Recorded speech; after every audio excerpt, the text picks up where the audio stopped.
My father publicly humiliated me, calling me a useless dropout in front of our entire family. He thought I was worthless, so I let his favorite son-in-law brag about his new corporate job before revealing I was the CEO. Before we continue today's story, we have an urgent announcement to make. Due to technical issues, we are pivoting towards another channel.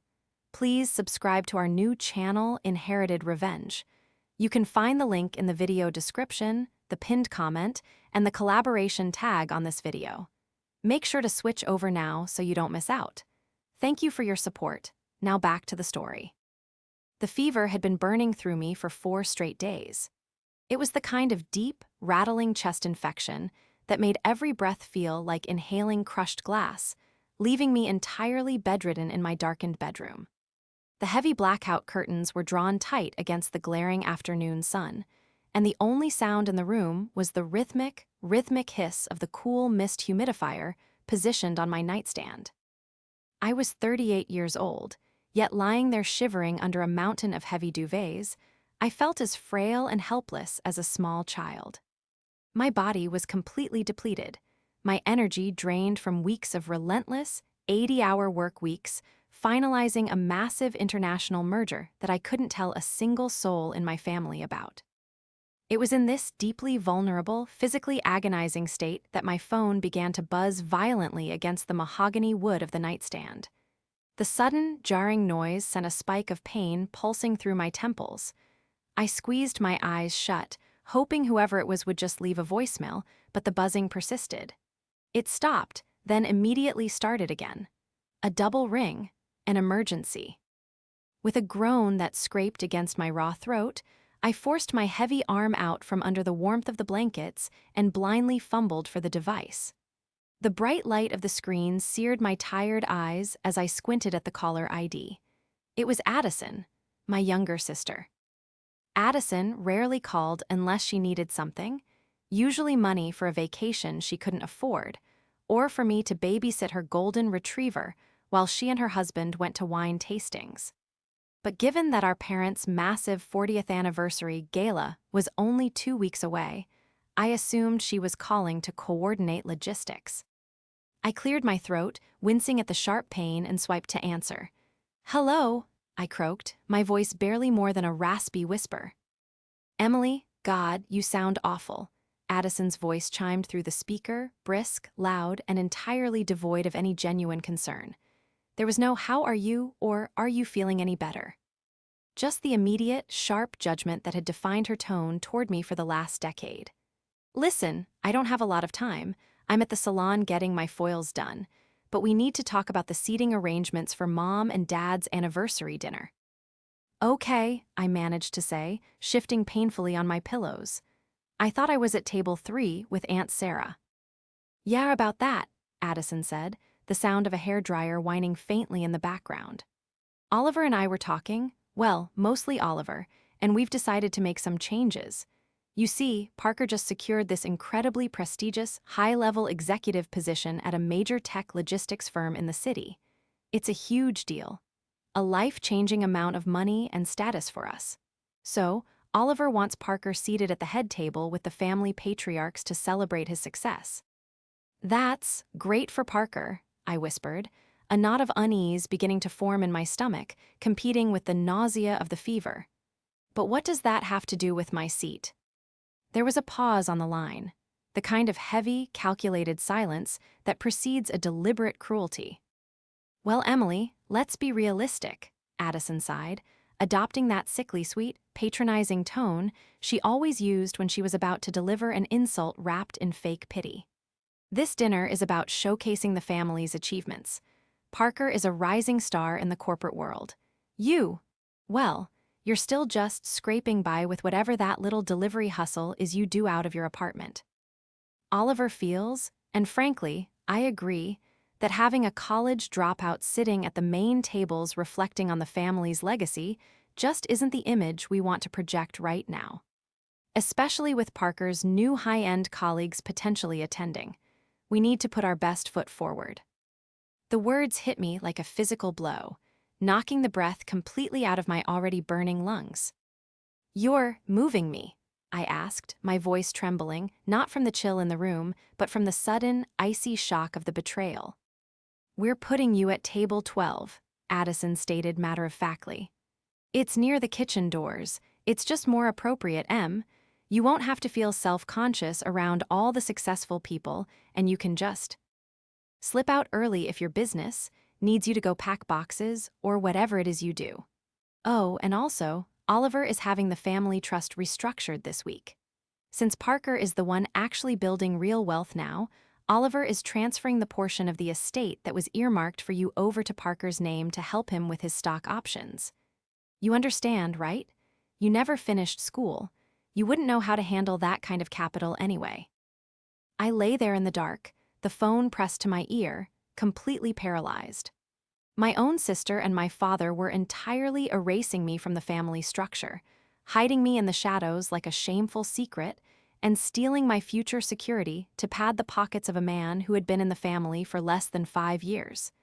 They were doing this while I was sick, isolated, and alone. I had spent my entire adult life biting my tongue, enduring their sneers, and quietly building my life from the ground up, all while trying to maintain peace. And this was my reward: complete and utter discard. I didn't argue, I didn't scream, I simply couldn't find the air. I pressed the red button to end the call, letting the phone slip from my trembling fingers onto the floor. The silence in the room returned, broken only by the hiss of the humidifier and the ragged sound of my own shattered breathing. I stared at the ceiling, tears hot and fast streaming down my flushed cheeks, realizing the agonizing truth of my place in this family. The betrayal was worse than the diagnosis itself. The next 48 hours were a blur of physical agony and emotional torment. As the antibiotics finally began to wage war on the infection in my lungs, my mind spun endlessly, replaying Addison's callous words on a continuous, torturous loop. Table 12. Near the kitchen doors. Restructuring the trust. Stripping away my inheritance because I was a dropout who didn't know how to handle capital. The sheer audacity of it all made my blood boil, overriding the lingering exhaustion of the illness. By the morning of the third day, I managed to pull myself out of bed, my legs shaking slightly as I wrapped myself in a thick fleece robe. I made my way to the kitchen, the hardwood floors cold beneath my bare feet, and poured myself a glass of water. As I stood at the counter, staring out the window at the gray, overcast city skyline, I knew I couldn't just accept this. I couldn't let them rewrite my worth based on their superficial metrics. I needed to hear it from him. I needed to hear my father, Oliver, say these words to me directly. Stealing my nerves, I picked up my phone and dialed his number. The line rang 4 times before he finally answered, the background noise indicating he was at his upscale country club, a place he frequented despite his perpetually precarious financial situation. "Emily," Oliver answered, his voice dripping with that familiar, booming arrogance. "To what do I owe the pleasure? I'm right in the middle of a rather important networking lunch." "Addison called me," I said, my voice steadier than I expected, though my knuckles were white from gripping the marble countertop. "She told me about the seating arrangements for the anniversary gala, and the trust." Oliver let out a long, exaggerated sigh, the kind a parent gives a toddler who is refusing to eat their vegetables. "Ah, I told her to handle that delicately. I suppose she just blurted it out. Look, Emily, we need to be practical here. This gala is a milestone. It's about legacy." "And I'm not part of that legacy?" I asked, the hurt finally bleeding through my composure. "I'm your daughter, Oliver." "You are my daughter, yes, but you chose a very different path," he replied smoothly, devoid of any paternal warmth. "You abandoned your education. You refused to follow the plan I set out for you. And now you're doing whatever it is you do, scraping by. Meanwhile, Parker has just landed a senior directorship at Vanguard Solutions." "Vanguard, Emily? Do you have any idea what that means?" "They are the premier logistics and tech firm on the eastern seaboard." "He is going to be rubbing elbows with industry titans. He is the future of this family's prosperity." I closed my eyes, a bitter, humorless smile touching the corners of my mouth. "So, you're putting me by the kitchen and taking my share of Mom's estate because Parker got a job." I am reallocating resources to where they will be most effective, Oliver corrected sharply, his tone turning hard. Parker needs capital to invest in Vanguard's employee stock program. It's a guaranteed return. You, on the other hand, have no understanding of corporate finance. You'd probably just sink the money into your little delivery hobby. It's a waste. It's time you faced reality, Emily. You made your bed when you dropped out of university. You don't belong at the head table. You simply don't have the pedigree. Pedigree, I repeated, the word tasting like as H in my mouth. Yes, now I have to go. The club president is waving me over. Wear something presentable to the dinner, Emily. Try not to look quite so worn out. The line clicked dead. I stood in my kitchen for a long time, the silence heavy and suffocating. My own father had just told me, in no uncertain terms, that my value to the family was exactly zero. He had traded me in for a son-in-law with a shiny new corporate badge. He thought he had me completely figured out. He thought I was a defeated, uneducated failure who would quietly slink to the back of the room and accept my punishment for not conforming to his snobbish ideals. I set my water glass down on the counter. The tears were gone now, replaced by a cold, crystalline clarity. They had planned this perfectly. They had positioned their pieces on the board, ready to celebrate their triumph and my ultimate humiliation. But they had forgotten one crucial thing. To understand how deeply this betrayal cut, one must understand exactly why I became the dropout they so openly despised. The narrative Oliver loved to spin to his country club friends, and to Addison and to Parker, was that I was lazy, that I lacked ambition, that at 19 years old, I simply couldn't handle the pressure of my sophomore year of college and quit to live a bohemian, aimless lifestyle. The truth was a secret I had carried on my shoulders for nearly 2 decades, a secret I kept specifically to protect the man who was now trying to ruin me. When I was 19, in the middle of my midterms, my mother came to me weeping. She had discovered that Oliver, in his desperate obsession to appear wealthier than he was, had taken out a massive, predatory second mortgage on our family home and subsequently lost every single penny of it, along with my entire college fund, on a series of disastrous, high-risk insider investments. We were weeks away from foreclosure. My mother was terrified, and Oliver was paralyzed by his own cowardice, refusing to get a regular job because it was beneath a man of his stature. So I did what had to be done. I quietly withdrew from the university, getting a partial tuition refund that I immediately used to pay the mortgage arrears. I worked 3 jobs, waiting tables at dawn, answering phones at a dispatch center in the afternoon, and sorting packages in a warehouse until midnight. It was at that warehouse that I noticed the glaring inefficiencies in regional shipping routes. I started designing a better algorithm on my brakes, written on the backs of discarded packing slips. That algorithm became a small software program, which became a consulting side hustle, which eventually, over 15 grueling, agonizing years of blood, sweat, and absolute sacrifice, blossomed into Vanguard Solutions. I saved my family's home. I paid for Addison's expensive private college tuition, funneling the money through my mother so Oliver could pretend he was still the provider. I gave up my youth, my education, and my social life to clean up Oliver's mess. And when Vanguard exploded into a multi-million-dollar enterprise, I kept my name off the flashy press releases and maintained the facade of my little delivery hobby. I did it partly because I valued my privacy, but mostly because I knew that if Oliver ever found out I had real money, he would never stop trying to drain me dry. Oliver was the architect of all my suffering, yet he paraded around as if he were a king. He styled himself as an independent wealth and lifestyle consultant. It was a completely fabricated, vague profession that involved no actual work, no actual clients, and zero income. His entire life was a performance of wealth. He wore impeccably tailored, bespoke Italian suits that he purchased on high-interest credit cards. He drove a luxury sedan on a lease he could barely afford, constantly rolling the debt over month to month.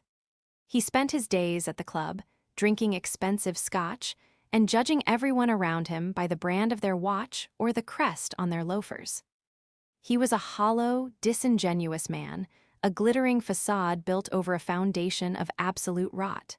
For years, I had endured his pointed comments at family gatherings.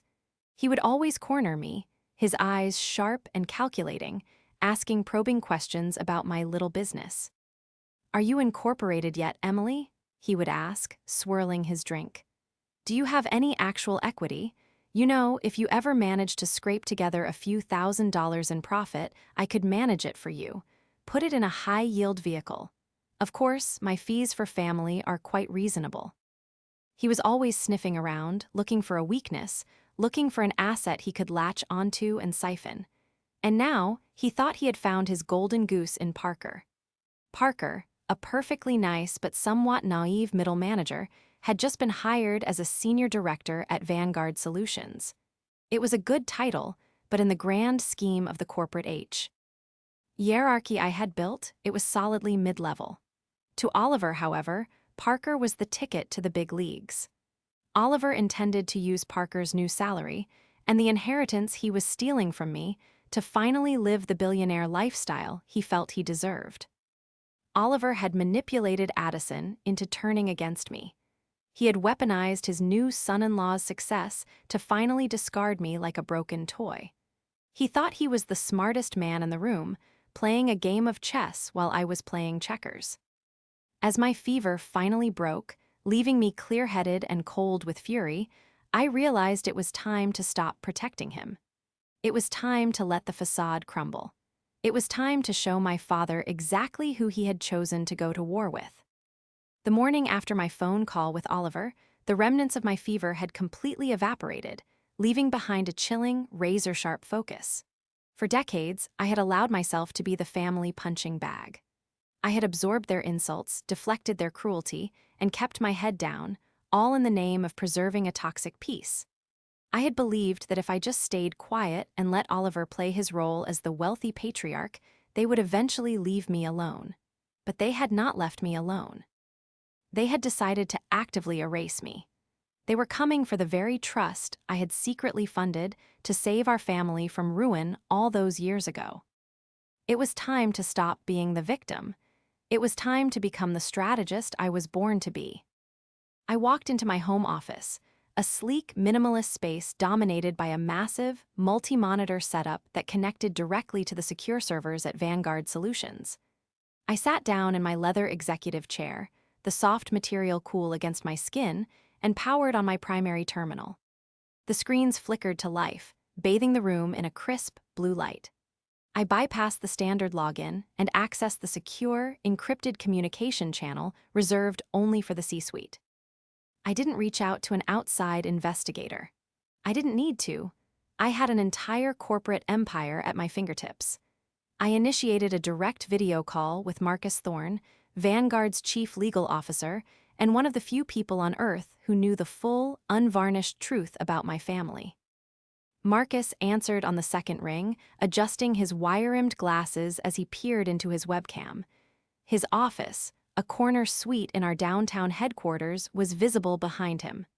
"Emily, you look terrible. I thought you were supposed to be resting."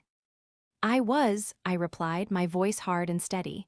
"The rest is over. We have a situation, Marcus, a personal one." Marcus immediately sat up straighter, sensing the shift in my demeanor. "Tell me." "My father, Oliver, is attempting to restructure the family trust," I explained, leaning closer to the microphone. "The one that holds the remaining equity from the original mortgage bailout. He's planning to transfer the assets to my brother-in-law, Parker. And, coincidentally, Parker has just been hired as a senior director here at Vanguard." Marcus frowned, his fingers already flying across his keyboard. "Parker, what's his last name?" I told him. I watched as Marcus's eyes scanned his secondary monitor. "Yes, here he is," Marcus murmured. "Mid-level executive, signed his offer letter 3 days ago. Solid background, nothing extraordinary. Why is your father funneling trust money to a new Vanguard hire?" "Oliver believes Parker is his ticket to high society," I said, a bitter laugh escaping my lips. He wants to use the trust capital to help Parker buy into Vanguard's employee stock program. But here is the clever trap, Marcus. Oliver doesn't realize that the trust he is trying to break is bound by the ironclad stipulations we put in place 10 years ago to prevent him from squandering it.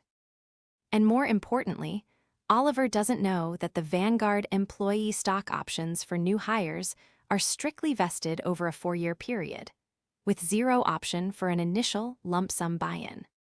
Marcus stopped typing, a slow, predatory smile spreading across his face.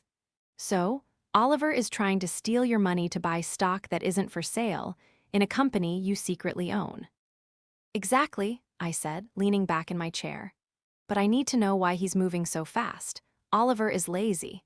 For him to be initiating a legal restructuring, he must be desperate. I need you to run a full background and financial diagnostic on Oliver.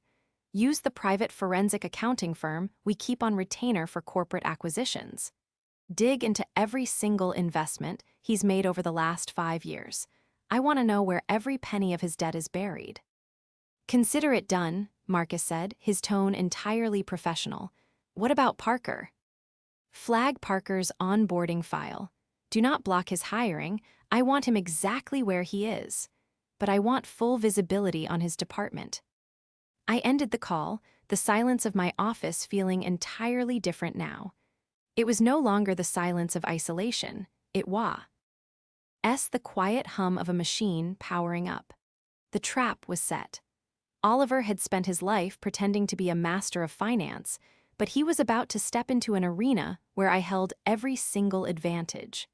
I was not a dropout scraping by. I was the architect of the very world they were trying to climb into, and I was going to let them climb just high enough to realize there was no safety net. 2 days later, the family gathered for a mandatory, pre-gala planning brunch at an upscale, overly manicured country club restaurant in the suburbs. The air was thick with the smell of expensive perfumes and the clinking of crystal mimosas. I arrived exactly 15 minutes late, dressed not in the faded sweaters they were accustomed to, but in a tailored, charcoal gray designer blazer and crisp trousers. I felt the weight of their collective stare as I approached the table. Oliver sat at the head, wearing a ridiculous ascot and a heavy gold watch that I knew for a fact was a high-end replica. Addison sat to his right, her posture rigidly perfect, while Parker sat beside her, looking slightly uncomfortable in his stiff collar. "Well," Oliver announced loudly, ensuring the neighboring tables could hear. "Look who decided to grace us with her presence. Have you finished packing your little boxes for the day, Emily?" A few of the distant relatives sitting at the far end of the table chuckled softly. I didn't flinch. I calmly pulled out my chair and sat down, carefully placing my leather portfolio on the white linen tablecloth. "I made time in my schedule, Oliver," I said, keeping my voice perfectly even and entirely devoid of emotion. "I wanted to discuss the trust." Addison sighed, rolling her eyes dramatically as she picked up her menu. "Emily, please, we are here to finalize the menu for the anniversary, not to discuss your grievances. Dad already explained the situation. Parker is moving into a completely different tax bracket. He needs the liquidity for his Vanguard stock options." "That's exactly what I wanted to talk about," I said, looking directly at Parker. Parker shifted in his seat, his eyes darting between me and Oliver. "Congratulations on the new role at Vanguard, Parker. Senior Director of Regional Logistics is a solid position." Parker puffed his chest out slightly. "Thank you, Emily. It's a very demanding role. The corporate culture there is intense. I'm going to be managing a lot of high-level moving parts." "I'm sure," I replied smoothly. "Which makes me wonder why Oliver has convinced you that you need to illegally liquidate an irrevocable family trust to buy stock." The table went dead silent. The clinking of glasses stopped. Oliver's face instantly flushed a dark, mottled crimson. "What are you talking about?" Addison snapped, leaning forward. "Dad isn't doing anything illegal. He's the executor of the estate." "He was the executor," I corrected, opening my leather portfolio and extracting a single sheet of paper. I slid it across the table toward Addison. until he attempted to leverage the trust against a highly speculative, unregistered offshore real estate venture last week. When he failed to secure the loan because the trust requires 2 signatures, mine being the second, he panicked. The bank placed an automatic freeze on all trust assets pending an investigation for financial misconduct. Oliver slammed his hand down on the table, rattling the silverware. "You are lying," he hissed, his voice trembling with a mixture of rage and terror. "You don't know the first thing about finance. You are a college dropout. You probably printed that fake document off the internet." "It's a certified notice from the primary holding bank, Oliver," I said, my voice never rising above a calm, conversational volume. I watched his eyes dart nervously toward Parker. "You promised Parker a massive influx of cash to buy Vanguard stock, but Vanguard doesn't even offer lump-sum stock buy-ins for mid-level directors. Their options are strictly vested. You didn't do the most basic research. You were going to take the trust money, pretend it went into Parker's stock, and use it to pay off your own massive, spiraling debts at this very country club." "Shut your mouth," Oliver roared, losing all pretense of his refined country club persona. He pointed a trembling finger at me, his face a mask of ugly, desperate malice. "You are nothing. You have always been nothing. You think you can come in here and destroy this family with your pathetic jealousy? I will cut you off completely. I will make sure you never see a single dime of your mother's money." "You can't cut me off from money you don't have, Oliver," I said quietly, holding his furious gaze. "Your accounts are empty, you are broke, and you are drowning." Addison looked horrified, snatching the paper from the table and staring at the bank logos. Oliver continued to spout poorly constructed lies and vicious threats, but his voice lacked any real power. He looked Ed Small, pathetic and entirely unmasked. I didn't stay to listen to the rest of his tantrum. I calmly stood up, picked up my portfolio, and walked out of the restaurant, leaving the shattered pieces of his facade scattered across the white linen. The fallout from the restaurant confrontation was swift and entirely predictable. Oliver went into full damage control, spinning a frantic, desperate web of lies to keep Addison and Parker under his control. He called me incessantly, leaving furious, threatening voicemails demanding I retract my slanderous statements. When I didn't answer, he doubled down on his manipulation of Addison, claiming that I had fabricated the bank document out of pure, spiteful jealousy over Parker's success. Addison, desperately clinging to the illusion of her father's wealth and status, chose to believe him. She texted me late that night, a long, venomous paragraph accusing me of trying to ruin their parents' anniversary and demanding I apologize. But while they were busy arguing over the illusion, my investigation team was meticulously documenting reality. 2 days before the grand anniversary gala, Marcus Thorne requested an urgent, secure video meeting. When his face appeared on my screen, he looked uncharacteristically grim. "You were right about the desperation, Emily," Marcus said, bypassing any pleasantries. "But it's much worse than a few bad loans. Your father isn't just broke.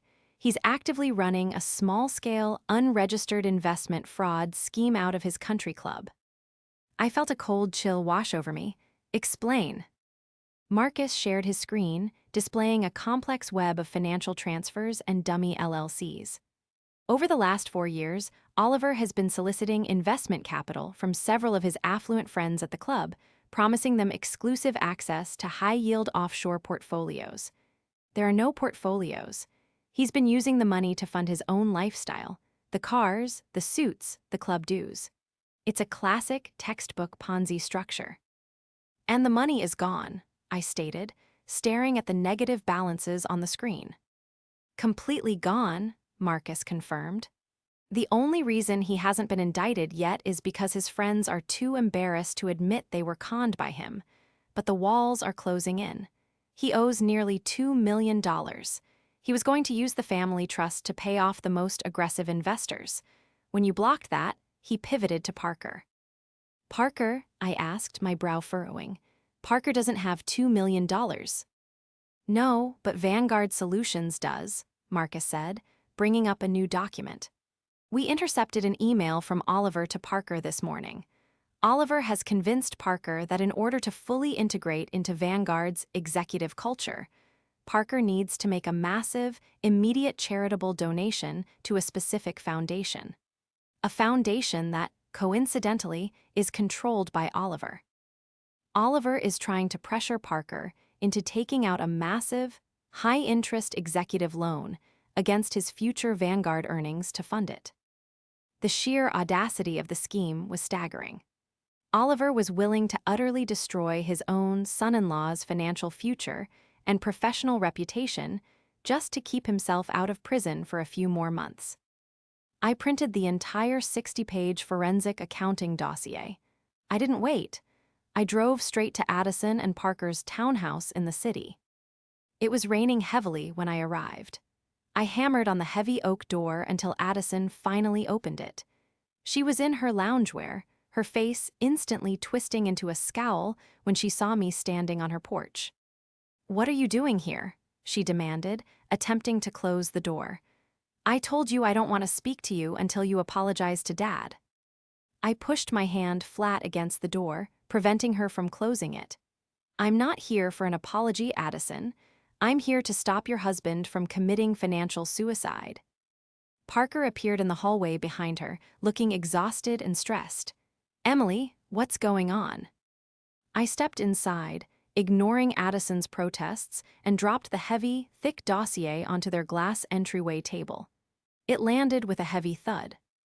"This," I said, pointing to the binder, "is a complete forensic accounting of Oliver's finances for the last 5 years. There is no wealth, Addison. There is no legacy. He has been running an illegal fraud scheme, and he is currently $2 million in debt." "Get out," Addison shrieked, her voice echoing in the hallway. "I am not listening to your insane conspiracy theories. Dad told us you would try something like this. You just can't stand that Parker is successful." I ignored her completely, locking eyes with Parker. "Parker, look at me. Oliver asked you to take out an executive loan today, didn't he? He told you to funnel it into a private foundation to secure your standing at Vanguard." Parker's face drained of all color. His mouth opened, but no sound came out. He looked terrified. How do you know about that?" He said it was a highly confidential executive strategy. "Because it's a lie, Parker," I said firmly, my voice cutting through Addison's rising hysteria. "I brought irrefutable proof. Look at the documents. Look at the wire transfers. If you sign that loan, Oliver will steal the money to pay off his defrauded investors, and you will be left holding a massive debt that will ruin your career before it even begins." Addison grabbed the dossier and tried to shove it back into my hands. "Don't look at it, Parker. She's crazy. She's just a jealous, bitter dropout." But Parker didn't listen to her. He reached out with a trembling hand, bypassed his wife, and opened the heavy binder. His eyes darted across the pages, scanning the highlighted bank records, the forged signatures, and the undeniable mathematical proof of Oliver's total financial ruin. I watched the exact moment the illusion shattered in Parker's mind. His shoulders slumped, and he looked up at me, his eyes wide with a mixture of horror and dawning realization. He lied to me," Parker whispered, the documents trembling in his hands. "He lied about everything." Before I could respond, Addison's phone rang loudly from the living room. The caller ID flashed brightly. Dad. The ultimate confrontation was finally here. The stage for the anniversary gala was set, and Oliver had no idea that the entire theater was about to burn to the ground. The evening of the 40th anniversary gala arrived with a bitter, biting chill in the air, the kind of deep cold that seeped right through to the bone. The event was held at the Beaumont Estate, a sprawling, obscenely expensive country manor venue that Oliver had undoubtedly booked using the absolute last fumes of his fraudulent credit. The driveway was lined with imported luxury vehicles, and the grand entrance was flanked by towering ice sculptures that glistened under the warm glow of the estate's exterior lighting. I arrived alone, stepping out of my modest sedan and handing the keys to a bewildered valet. I was not wearing the faded, invisible attire my family expected. Instead, I wore a bespoke, floor-length midnight blue gown that I had purchased in Paris the previous year after closing a massive European distribution deal. It was elegant, powerful, and entirely unapologetic. I pushed open the heavy mahogany doors and stepped into the grand foyer, immediately hit by the overwhelming scent of expensive floral arrangements and the sound of a live string quartet playing in the adjacent ballroom. I saw them immediately. Oliver was holding court near the grand staircase, a crystal champagne flute in his hand, surrounded by a circle of our distant, wealthy relatives. Addison was by his side, draped in borrowed jewels, playing the role of the devoted, high-society daughter perfectly. I walked toward the coat check, the click of my heels echoing slightly on the marble floor. I wasn't even out of my jacket when my dad said, loudly enough for the entire foyer to hear, "Didn't know they let dropouts in here." A few relatives laughed, a chorus of polite, condescending titters that I had heard 1,000 times before. They looked at me with varying expressions of pity and amusement. Oliver smirked, taking a long sip of his champagne, clearly immensely proud of his cruel little joke. I didn't argue, I didn't defend myself. I just nodded, handed my wool coat to the attendant, and took a seat at the back. True to Addison's word, Table 12 was a small, unsteady round table positioned directly next to the heavy, swinging metal doors of the catering kitchen. Every time a waiter rushed past, a gust of hot, food-scented air washed over me. I sat alone, my back straight, my hands folded neatly in my lap, and I simply watched. I watched Oliver glide through the room, shaking hands, kissing cheeks, and performing the role of the benevolent patriarch. I watched Addison preen and boast to anyone who would listen. And I watched Parker. Parker looked physically ill. He sat at the massive, heavily decorated head table at the front of the room, his face pale and drawn. He barely touched his appetizer.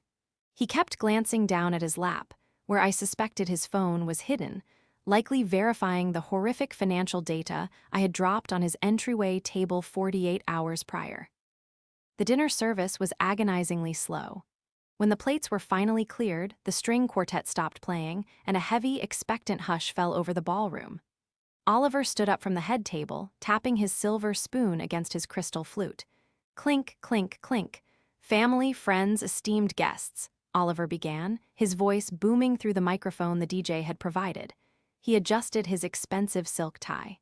"Tonight, we are not just celebrating 40 years of marriage. We are celebrating the enduring legacy of this family.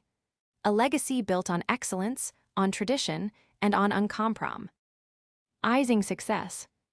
He gestured grandly toward his right. "And speaking of success, I want to take a special moment to recognize my brilliant new son-in-law, Parker.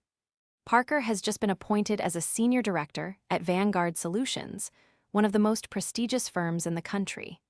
He is the future of our family's prosperity, and I am honored to announce that tomorrow, we will be making a massive, unified family investment to secure his place among the corporate elite." Applause erupted across the ballroom. Addison beamed, clapping enthusiastically. But Parker didn't smile.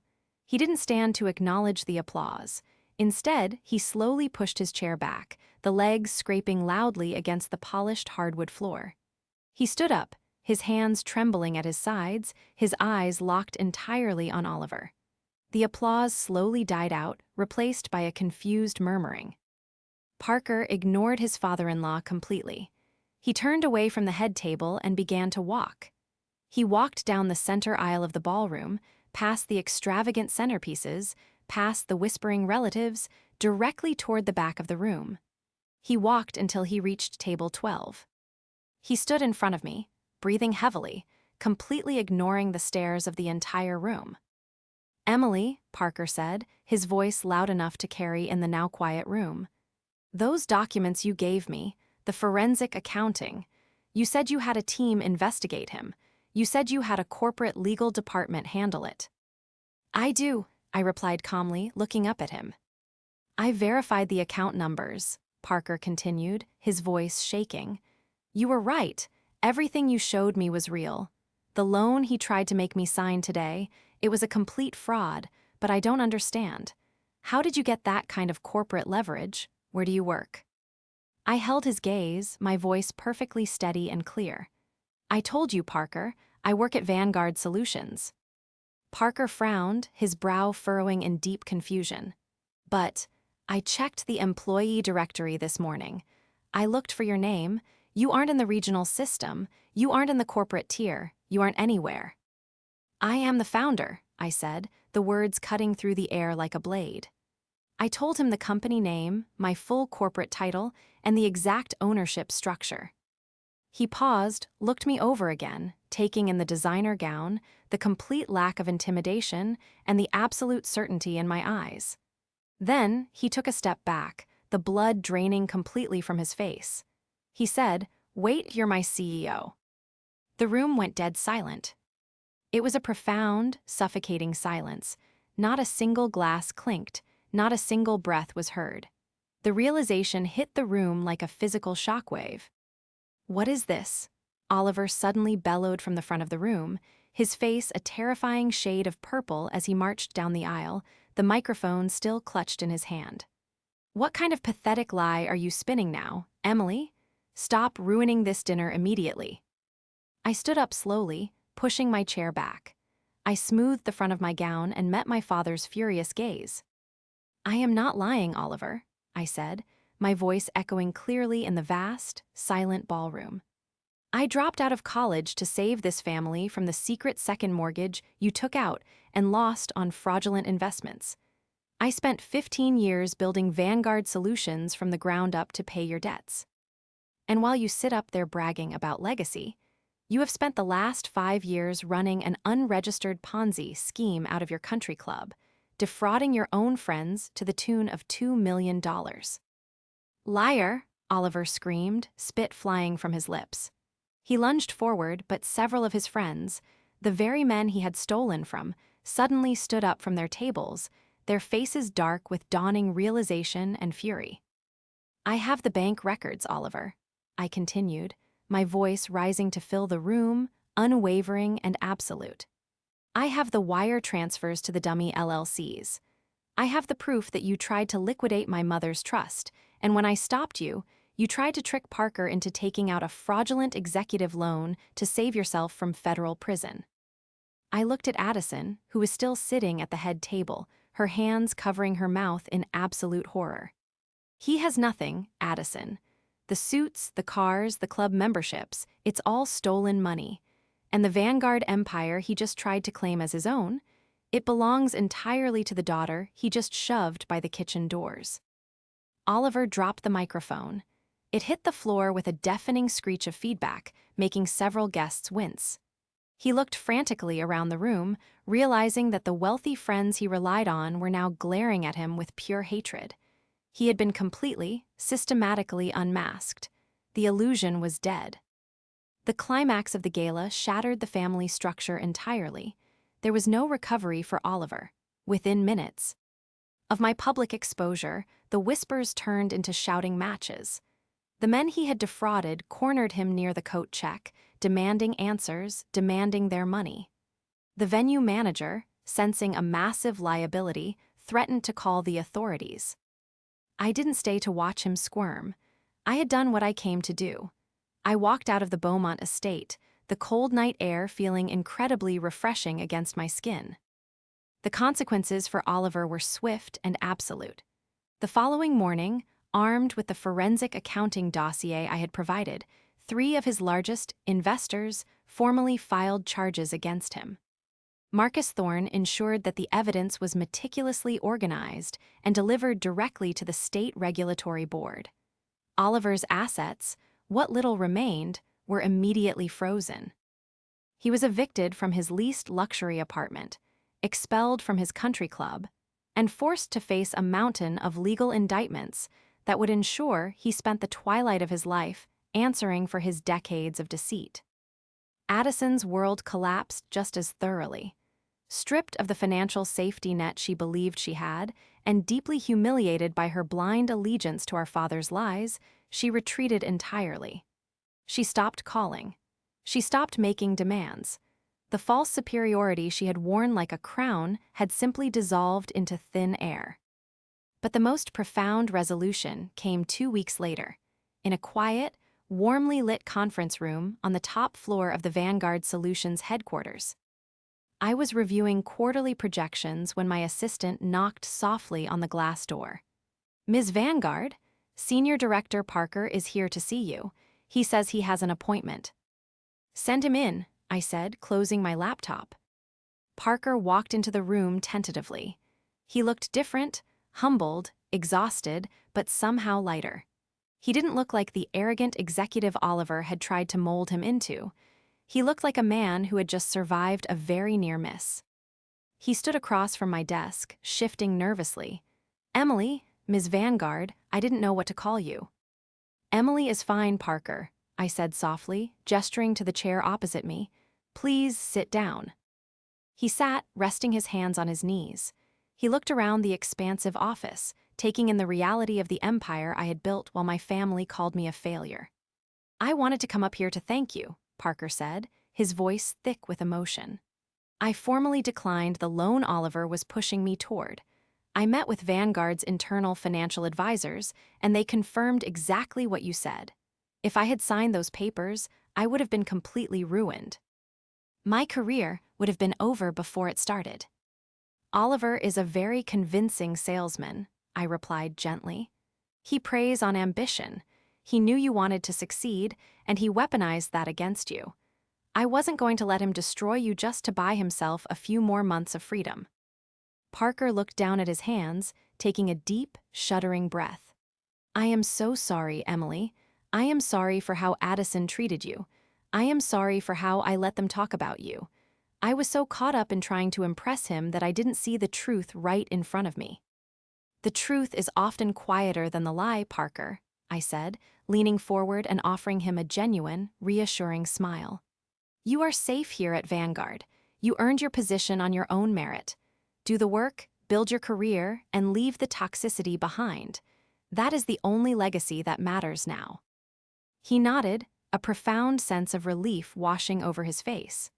When Parker left my office that day, I felt a physical weight lift from my shoulders, a weight I had carried since I was 19 years old. I stood up from my desk and walked over to the floor-to-ceiling windows, looking out over the sprawling, vibrant city skyline below. For 20 years, I had allowed my father to dictate my worth. I had allowed him to banish me to the shadows while he basked in the light of my sacrifices. But I had finally rewritten the narrative.